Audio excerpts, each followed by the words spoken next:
I'm doing some research on the area of where me and Nathan have been doing a lot of detecting, and I come across this map, and it's a map of the area where we've been doing a lot of our detecting, which is local to where we're at, and basically Cross Creek Village. And I come across something that I found extremely interesting. The map itself has images of British coins on it. I'm trying to do some research on this here, Robert Fulton, and I do believe he was a British immigrant. But this isn't the only map of that area. It has these images.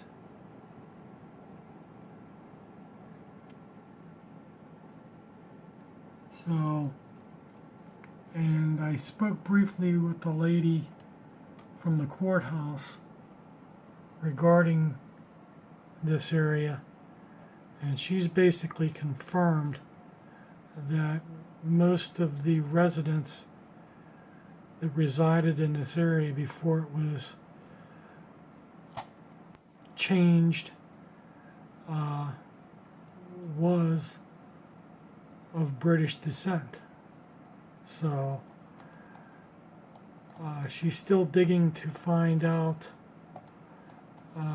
the name of the person that owned the property where I dug that Love It Scout button.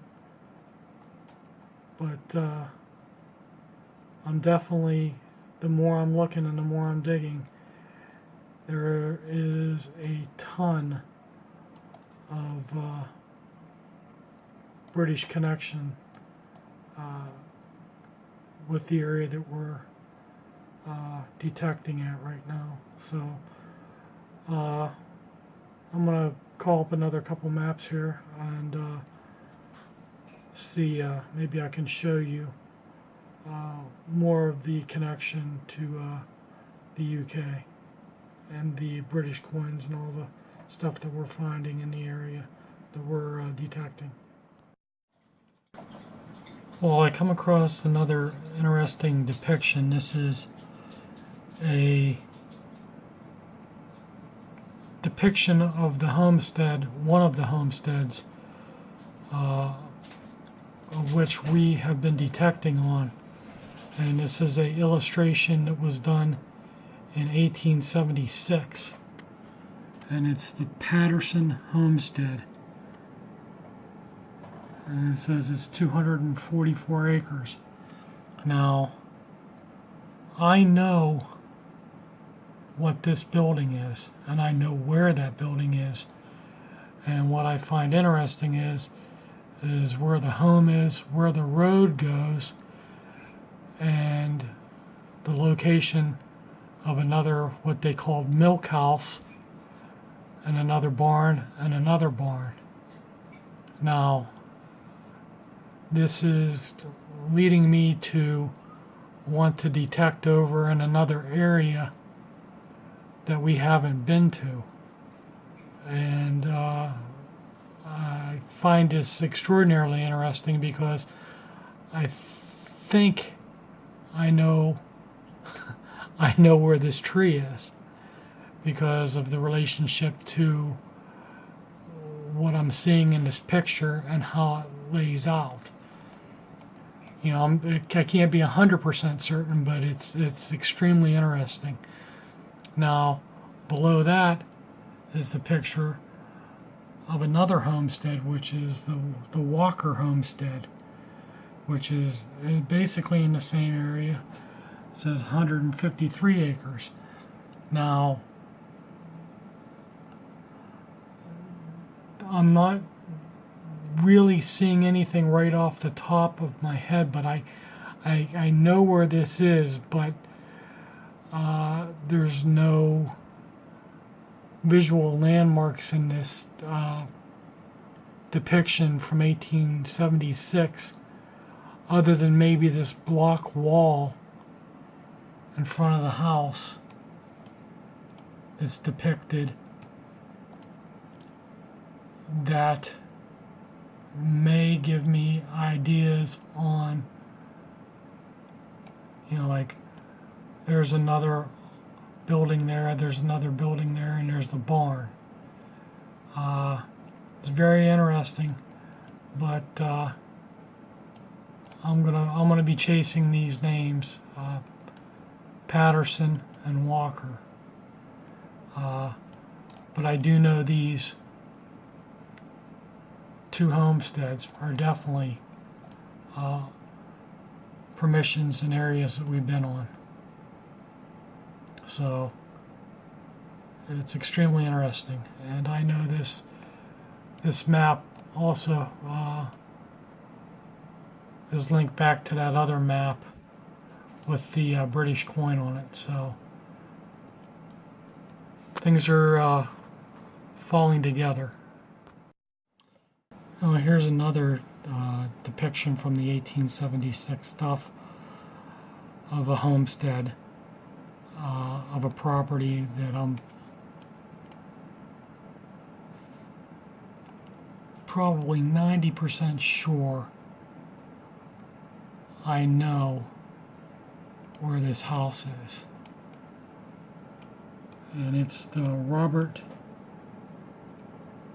Perrine's homestead. And it's basically the same area. Now the thing that I find funny about, or it's not really funny, it's just what people have told me, most of the farmers or homesteaders in this area, you know, were sheep farmers, and the major part of their business or their living there was selling wool. And almost every depiction that I'm running across is, you know, got sheep in the pictures.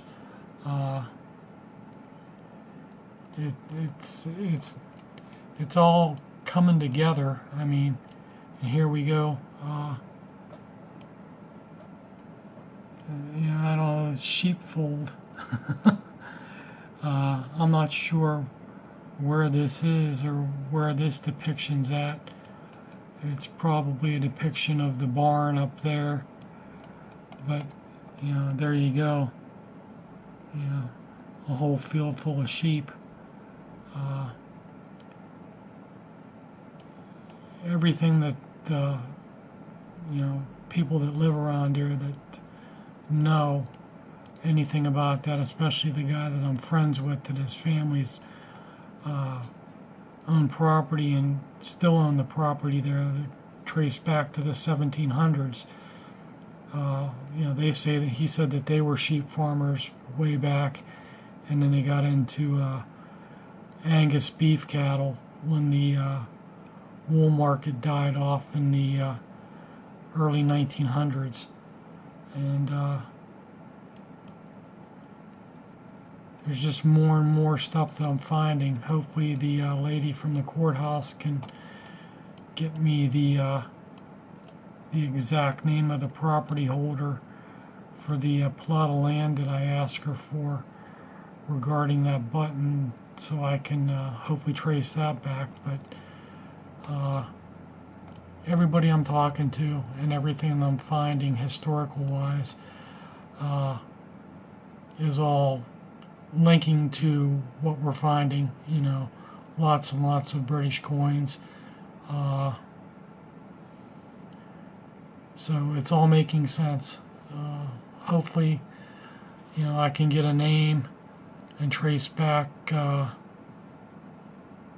know, a connection to a name to that button to the property. That'd be extremely cool. So I'll keep you in the link on what I'm looking at and what I'm finding.